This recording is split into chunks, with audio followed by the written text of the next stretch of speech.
হলদিবাড়ি শহরের দীর্ঘদিনের জল নিকাশি সমস্যার সমাধানে বড়সড় পদক্ষেপ নিল পৌরসভা।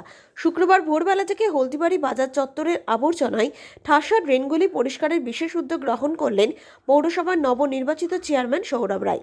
স্থানীয় সূত্রে জানা গিয়েছে, হলদিবাড়ি বাজার এলাকার নিকাশি নালাগুলি দীর্ঘদিন ধরে আবর্জনা এবং প্লাস্টিকে ভর্তি হয়েছিল। এর ফলে সামান্য বৃষ্টিতেই এলাকায় জল জমে যেত এবং পচা আবর্জনার দুর্গন্ধে অতিষ্ঠ হয়ে উঠেছিলেন ব্যবসায়ী এবং সাধারণ পথচারীরা। শুক্রবার সূর্য ওঠার আগেই সাফাই কর্মীদের নিয়ে বাজার এলাকায় পৌঁছে যান চেয়ারম্যান সৌরভ রায়। তার সঙ্গে ছিলেন পৌরসভার অন্যান্য কাউন্সিলররাও। তাদের উপস্থিতিতে শুরু হয় ড্রেন পরিষ্কারের কাজ। ড্রেন থেকে স্তূপীকৃত পচা আবর্জনা এবং মাটি সরিয়ে নিকাশি ব্যবস্থা স্বাভাবিক করার প্রক্রিয়া শুরু হয়।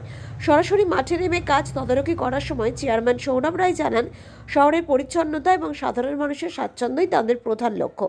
বাজার এলাকার এই নিকাশি সমস্যা অনেক দিনের, তাই দায়িত্ব নেওয়ার পর অগ্রাধিকারের ভিত্তিতে এই কাজ শুরু করা হয়েছে, যাতে বর্ষার আগেই জল নিকাশি ব্যবস্থা পুরোপুরি সচল করা যায়। চেয়ারম্যানের এমন সক্রিয় ভূমিকায় খুশি হলদিবাড়ি বাজারের ব্যবসায়ীরা। এক ব্যবসায়ী জানান, সাধারণ নেতাদের কাজে তদারকি করতে খুব একটা দেখা যায় না, কিন্তু চেয়ারম্যান নিজে দাঁড়িয়ে থেকে কাজ করানোর ফলে কাজের গতি এবং গুণমান দুই বাড়ছে। এই উদ্যোগে আমরা খুব খুশি। পৌরসভার পক্ষ থেকে জানানো হয়েছে, পর্যায়ক্রমে শহরের অন্যান্য ওয়ার্ডের নিকাশি নালাগুলিও পরিষ্কার করা হবে। আমাদের হলদিবাড়ি বাজারের চারদিক দিয়ে, মূল বাজারের চারদিক দিয়ে যে হাইড্রেনগুলো রয়েছে, সেই হাইড্রেনগুলো পরিষ্কার করা হয়, কিন্তু দীর্ঘদিন ধরে পরিষ্কার বন্ধ হয়েছিল।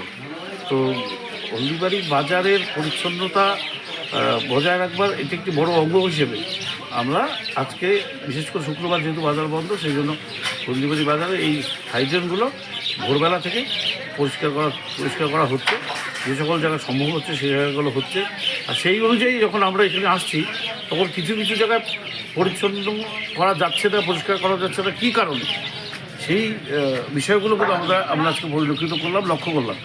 আগামী দিনে এবং খুব অল্প দিনের মধ্যে আমরা শুধু ব্যবসায়ী সমিতি নয়, সমগ্র ব্যবসায়ীদের নিয়ে আমরা বসে আলোচনার মাধ্যমে বাজারের এই সকল সমস্যাগুলো সমাধানের চেষ্টা করছি। আচ্ছা, হলদিবাড়ি ট্রাফিক মোড়ে যে বড় হাইড্রেনটা রয়েছে,